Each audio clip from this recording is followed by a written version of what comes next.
today by the politics of our times. Because what we see before us is a politics devoid of kindness and truth. Politics belongs to the people. It is their greatest weapon in dismantling the structures that oppress, silence, and disempower them. But today, politics is not being used in the service of the people.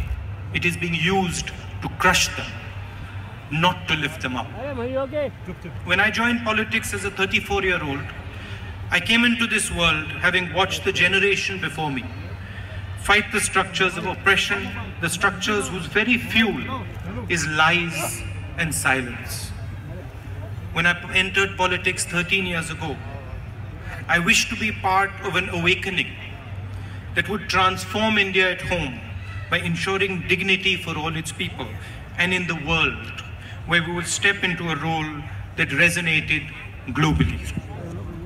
Early on, I learned that the moment you challenge the structures of power to stand with the weak, the moment you announce that you're for the poor, you're attacked. And in order to defeat you, they hit you on all fronts. They lie and they distort.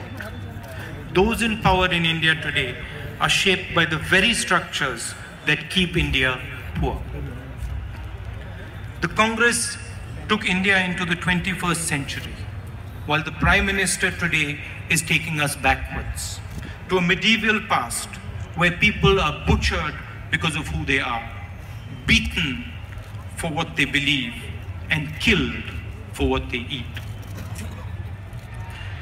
This ugly violence shames us in the world. Our country, whose philosophy and history is born out of love and compassion, is tarnished by such horror, and no amount of hugs can repair the damage done to this great country of ours. This vision belongs to a time where people did not have the rights and freedoms that have made our country the profound entity that it is today.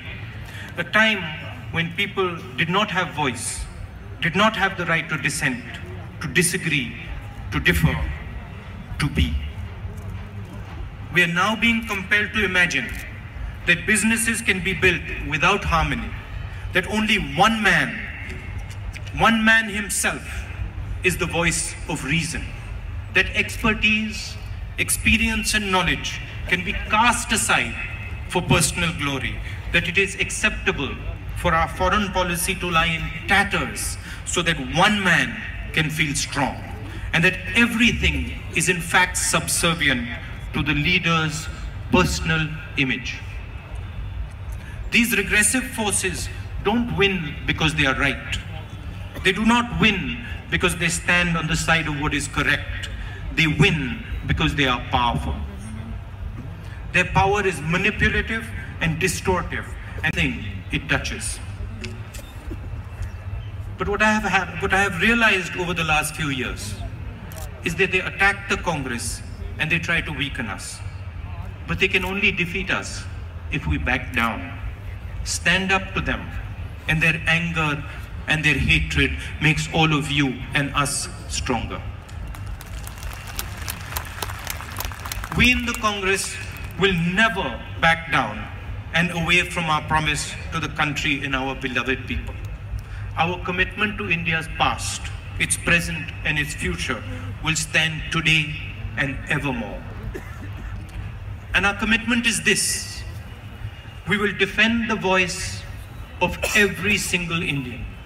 We will never ever allow the democratic dreams and longings of our people, not one of them, to be silenced. In this, I and all congressmen and women, those who stand before us today and those who will rise in the times to come, will always stand strong.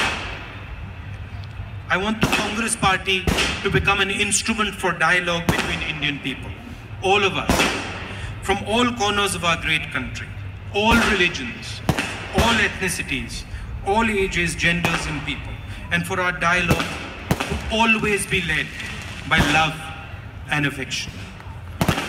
थोड़ा सा अब मैं हिंदी में बोलना चाहता हूं। देखिए, आपके सामने उदाहरण है। एक बार आग लग जाती है तो उसे बुझाना बहुत मुश्किल होता है।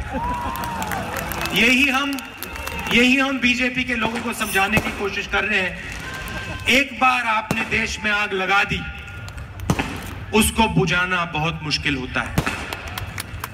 और आज बीजेपी के लोग पूरे देश में आग और हिंसा को फैलाने की कोशिश कर रहे हैं, और इसको रोकने के लिए पूरे देश में सिर्फ एक शक्ति है, वो है कांग्रेस पार्टी का प्यारा कार्यकर्ता और नेता। वो तोड़ते हैं, हम जोड़ते हैं। वो आग लगाते हैं, हम बुझाते हैं। वो गुस्सा करते हैं, हम प्यार करते हैं। ये फर्क है हम में और उनमें। और मैं कांग्रेस कार्यकर्ताओं को और नेताओं को आज आश्वासन देना चाहता हूं, आप सब मेरे परिवार और आप सब, चाहे आप युवा हो, बुजुर्ग हो, कहीं के भी हो, आप सब मेरे हो। और मैं आप सबको अपना पूरा प्यार, दिल से पूरा प्यार दूंगा। देश के युवाओं से मैं कहना चाहता हूं,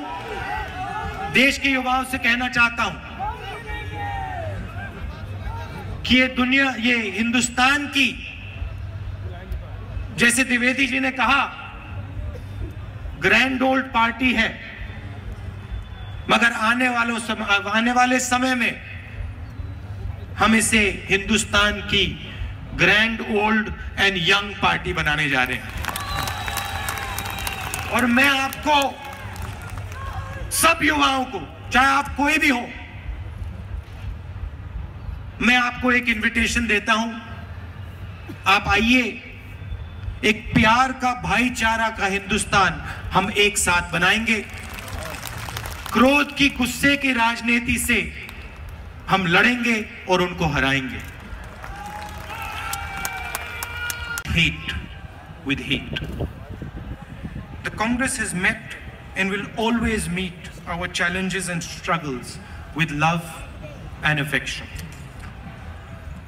They crush voice, we allow the most vulnerable to sing. They defame, we respect and defend. They might control the structures of power, the machinery of silence and fear, but we in the Congress, we are the bastion of the people. It is in this service that my idealism, your idealism, and our hope for politics always rests. In the 13 years I have served in politics, I have had the real honor of listening and learning from my elders. Manmohan Singh ji, Congress President Sonia Gandhi ji, others on the stage, and my friends seated here today. I have had the honor of listening and learning from all of you who have shown India democracy with dignity. Thank you for your lessons and your advice.